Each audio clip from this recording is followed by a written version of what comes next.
doing another Bible teaching like we did 2 days ago on Monday. Or was it Monday? No, it was Tuesday, I think, actually. I can't remember off the top of my head. Is that better? No. I'm just gonna keep the light off. Alright, so today we're gonna be I'm gonna be teaching about the Bible verse that I talked about this morning. It was Galatians 1:10. So I'm gonna go ahead and flip to it with my Bible. Alright, let's go ahead and flip to Galatians 1:10. Put this right here.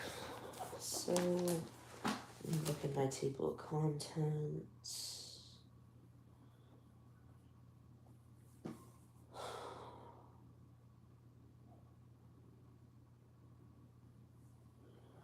Where's Galatians? Oh, here it is. 100, 1501.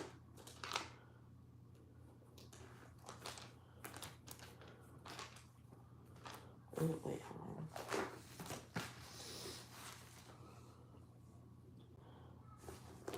Oh, crap. Okay. I was being dumb for a second.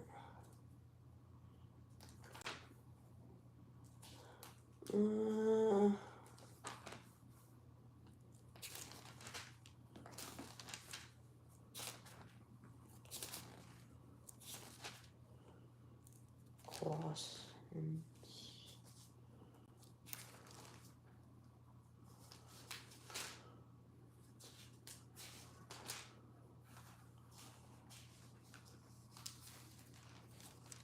Alright, Galatians. Alright, I am here. So, Galatians 1:10 says, "Am I trying to win the approval of human beings or of God? Or am I trying to please people? If I were still trying to please people, I would not be a servant of Christ." So, I know this verse does not sound like much, but it actually means a lot to the Christian faith. Alright, it means a lot to Christians in general. And really just people, really any religion, honestly. It means something to almost every single religion in the world. So, even though this is in the Bible, like I said, it means a lot to a lot of other religions like Buddhism and Judaism and Islam and all of that, and those religions. Alright, those religions don't want you to have the approval of other people. They want you to have the approval of them. Okay? I remember in world history, I was learning about ancient Egypt, but when the Egyptians died, they would go through, I think, a series of 12 trials. And they would, at the end of the trials, if they completed them successfully, they would go in front of their gods and they would choose, or they would see if they were actually really worthy. Alright? And it's kind of the same for Christianity. But the different thing is obviously the religion, but also the trials, okay?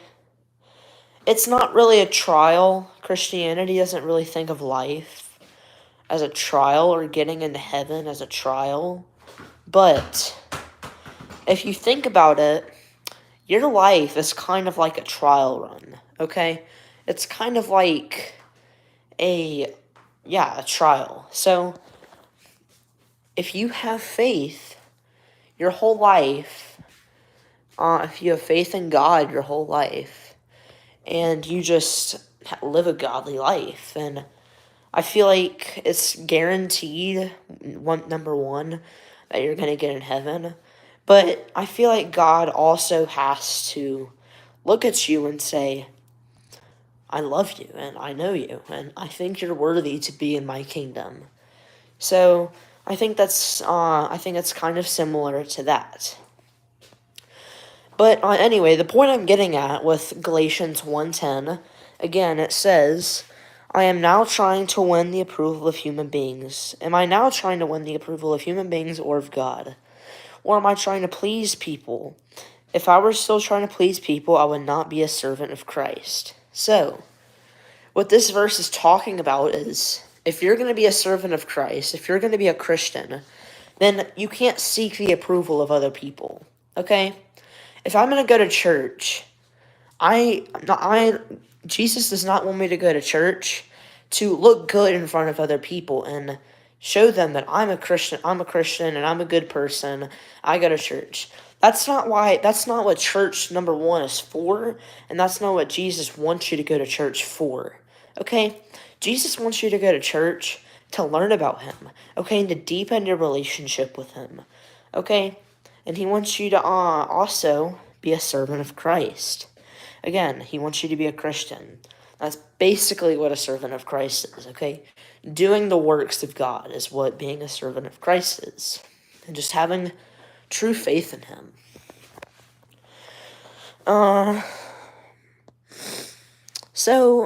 Yeah, I'm pretty sure the person that was writing Galatians 1:10 was Paul. And like we talked about in our last little message, Paul was the guy that went around and used to kill Christians. He used to go around and murder Christians. But I don't know exactly how, but he found God. Okay? He found God, and he wrote multiple books in the Bible. Like Romans, he wrote Romans, and the reason for Romans, it was dedicated towards the people in Rome and the saints in Rome to say, hey, instead of just trying to figure out your life on your own, how about you try to have faith in God and maybe see how that works out, because it worked for me. All right? So that's really what these verses meant today. I want to talk about another book in the Bible, or not another book, another kind of passage. Me personally, this has to be my favorite one, and it's in Matthew. Let me see. I think it's about the salt and the light of the earth. Right, there it is. So, it says, "You are the salt of the earth, but if the salt loses its saltiness, how can it be made salty again? It is no longer good for anything except to be thrown out and trampled underfoot. You are the light of the world. A town built on a hill cannot be hidden. Neither do people light a lamp and put it under a bowl. Instead, they put it on its stand, and it gives light to everyone in the house.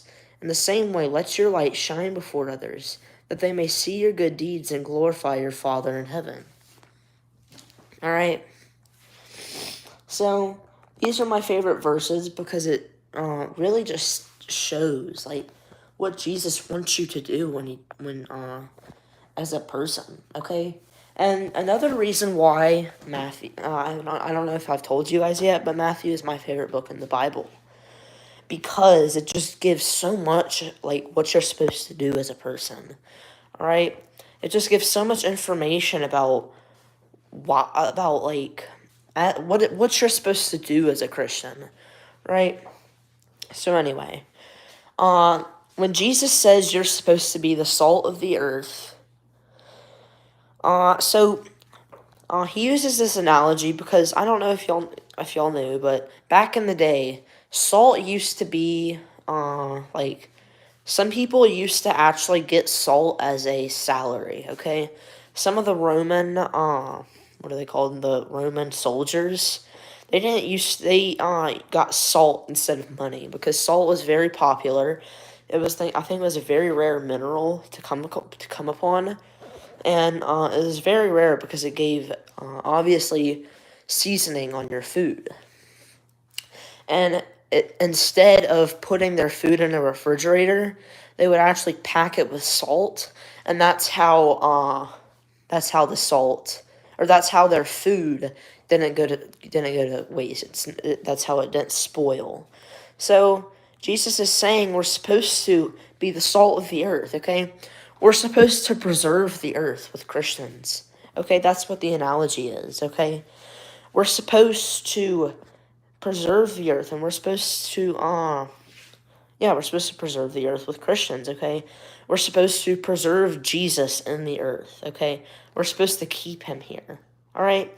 And what he's saying is, if we lose our saltiness, if we lose the ability to keep talking about him and keep sharing his word, then we're no good except to be thrown out and trampled underfoot. We're no good except to I don't really know how to say this without being like kind of we're no good except to be dead. Okay, that's what he's saying. But he doesn't actually mean that. He's just saying Jesus used a lot of very harsh, or not harsh. He used a lot of very hard concepts to come upon because he was just trying to get this world back to God, okay?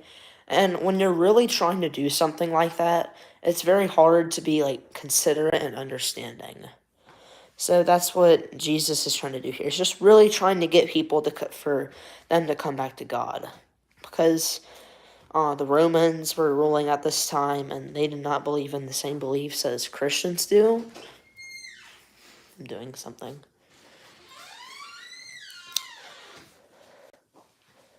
That was my dad.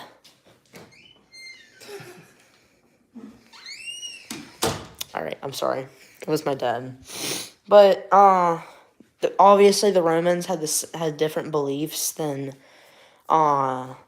Christianity. They believed in, like, Zeus or Jupiter or whatever. And Jesus just wanted to use these kind of this harsh wording to say that, like, I mean, if you're not going to come back to me, then I don't know what to tell you. Okay, I don't know what to tell you if you don't come back, or don't trust in me. That's what he's trying to get to. Alright. Jesus also says, "You are the light of the world. A town built on a hill cannot be hidden. Neither do people light a lamp and put it under a bowl. Instead, they put it on its stand, and it gives light to everyone in the house. In the same way, let your light shine before others, that they may see your good deeds and glorify your Father in heaven." So, what this is, okay, I have a very, very kind of good metaphor right here. So, I like to say that some Christians are some people's only Bible. Okay? Some YouTube videos are some people's only Bible. Alright? So, I'm gonna talk about, so, I don't know if y'all know this, but in China, it is illegal to own a Bible, okay? If you are seen with a Bible, then the worst punishment is you'll get thrown in prison for life. Okay? That's the worst punishment that you can get. It is illegal to own a Bible in China. Alright? And I'm not being racist here, okay? I'm not trying to discriminate against Chinese people. It's just the law in China. Right? But what Jesus is trying to tell us here is we are some people's only Bible. Alright? We could be the only time someone hears Jesus in their whole life. Alright? We could be the only person that gives them a Bible verse in their whole life. Alright? We could be the reason why someone chooses Jesus. Alright? That's why he's saying we're supposed to be the light of the world. We're supposed to provide light to others in this dark, dark world. Okay? Every Christian gives off light. Every Christian gives off a spark of light in this world. Alright? So, I'm going to turn the lights off real quick. Not in a weird way. Let me just turn the lights off. Alright? This is the world. It's dark. You know, actually, I'm going to do it in my closet. Let me just make sure there's not a lot of stuff in here. Alright. This is the world. It's a very dark place, as you can see. Alright, but down here... Oh, crap.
Wait, was I mute?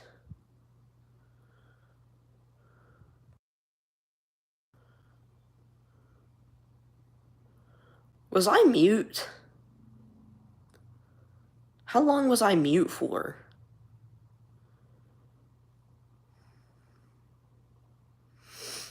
I'm trying to figure out. Oh man, how long was I mute for? I don't know. I really hope it's not mute for that long. Alright, well, if y'all didn't hear me, basically I was saying is that this world is a very dark place, okay? There's a lot of darkness in this world. And in these verses, when Jesus says we're supposed to be light, he's saying that